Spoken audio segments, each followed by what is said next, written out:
Hello girls and boys, how's it going? So you've probably hit upon this video and you're thinking, hey, I will learn something new in this video. You know what? Let me tell you something up straight.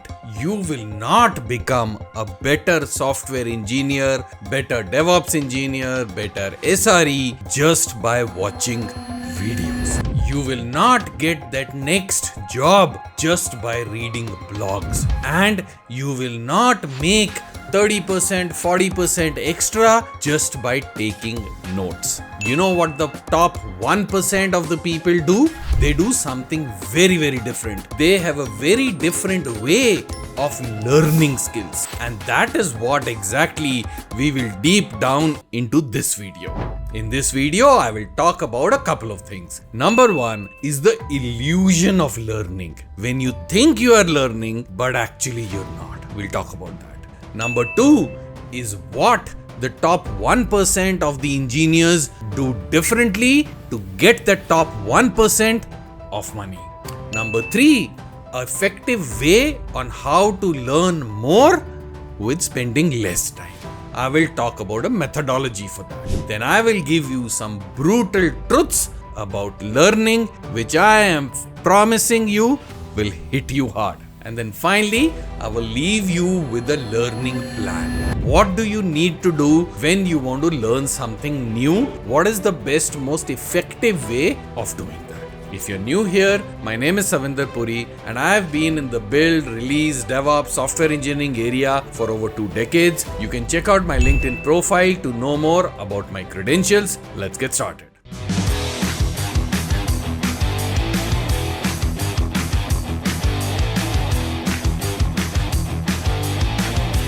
So what is the illusion of learning? I read a statement a while back which had a very deep impact on me. It said, most people confuse consuming with learning. What do I mean by that? Watching 100 videos on Kubernetes is not learning Kubernetes. You learn Kubernetes when you actually install Kubernetes on your machine, you set it up, you configure it, you run a couple of pods. That is when you learn Kubernetes. Downloading ebooks is not learning because every one of us has got a million ebooks. We have never read anything from them. And more importantly, whatever we read, we've not practiced it. So that is not learning. Spending months perfecting the syntax of a language is not learning, especially not in 2025 when you have even the most basic editors having autocomplete. Why? Because you're not paid to learn the syntax of a language, you're paid to solve a problem, you're paid to do system thinking and not rote syntax. Now, why is this such a problem? The illusion of learning? Because you also get the illusion of making progress. You have already seen 3 videos today on Kubernetes. Mera aaj ka ho gaya. I am sorted. Sorry, my friend. You didn't build anything. You didn't write a single line of code. You didn't even touch the keyboard. That is not learning. It activates dopamine because you get excited, but there is no depth in that dopamine. That is the problem. You become addicted to content, not to competence. And that right there, girls and boys, is the fundamental problem. Because real learning only begins when the content ends. That is the mental shift that you have to make from watching to doing. So what do the top 1% engineers do differently? They have a very different approach to learning. The approach to learning isn't, hey, I want to learn infrastructure as code. So what is the top tool out there? Let's say it is Terraform. So let me pick up a course on Terraform. Let me watch 10 videos on Terraform. And as I'm doing this course, as I'm watching that video, let me do what that instructor is doing. Let me replicate that on my machine. That is how you and me and most of us learn. The top 1% learn completely differently. How would they do it? They would say, alright, I have to learn infrastructure as code. What the heck is infrastructure as code? Let me go to ChatGPT, ask it what is infrastructure as code. Let me do some Google around. What the heck is infrastructure as code? Okay, it means that I have to create infrastructure, resources, everything through code. Fair enough. What are the tools to do this? There is Terraform, there is Ansible, there is Pulumi, there is this and that. Okay, fair enough. What's the difference? Why do we need so many? What's the difference in Terraform versus Pulumi versus this versus that? Let's make a chart. Let's make a comparison. Where is which one used? Okay, understood?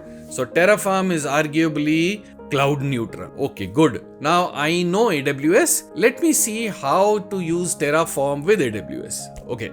What's the simplest thing I can do with AWS? I can create an EC2 instance on AWS. I can go to the console, create an instance. Perfect.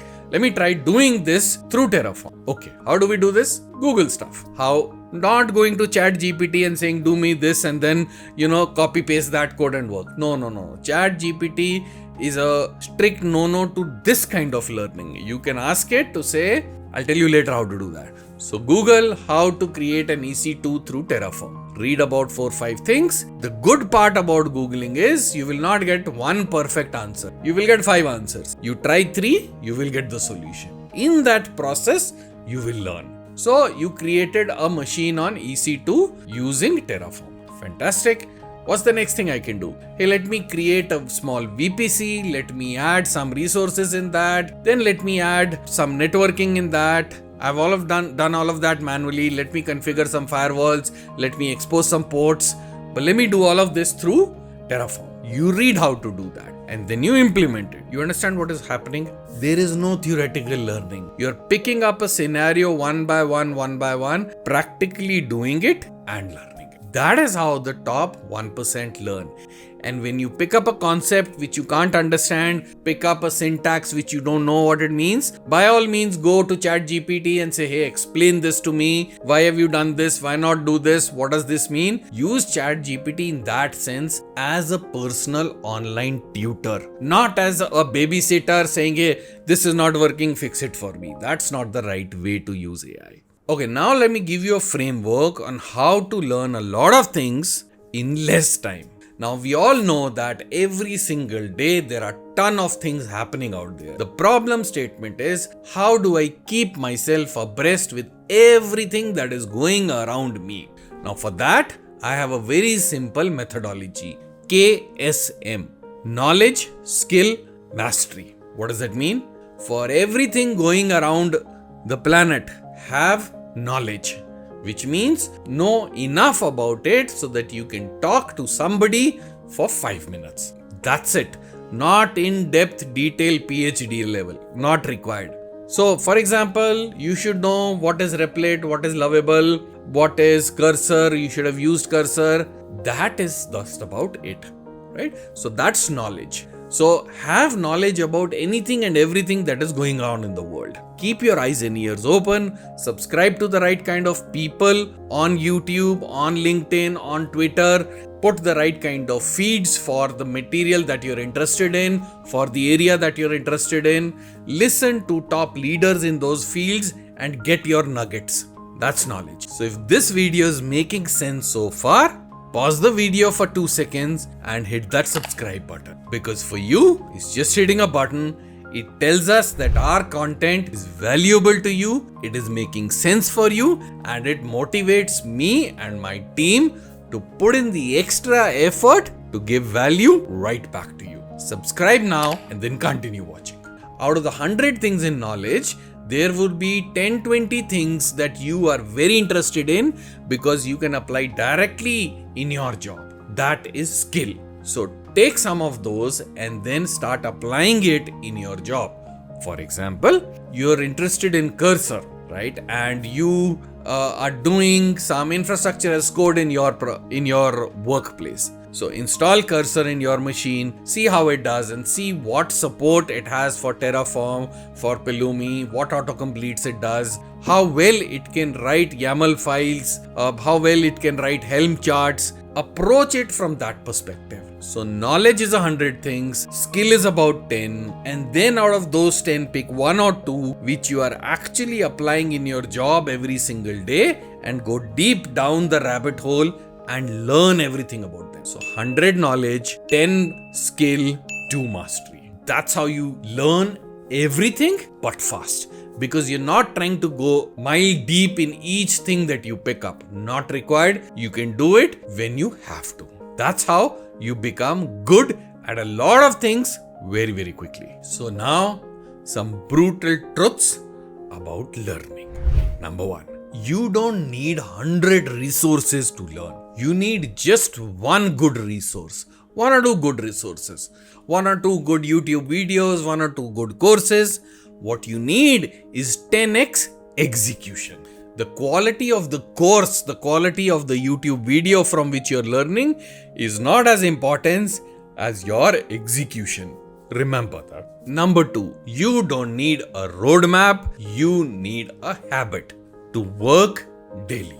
A lot of people ask me, I want to learn this, I want to learn that, give me a roadmap. Now, there is no roadmap that can be given generically because the roadmap depends on your background, your likingness, your current skill level. So, your roadmap cannot be learnt from generic YouTube or from generic content. The only way to create a roadmap is to sit with an expert one-to-one, spend time with them, and then create your own personalized roadmap. But that facility not everybody has. So instead of looking for roadmaps, look for daily habits. Look to work daily. And even a half decent course, when done well every single day with a habit, is much better than a perfect roadmap but not followed to the T.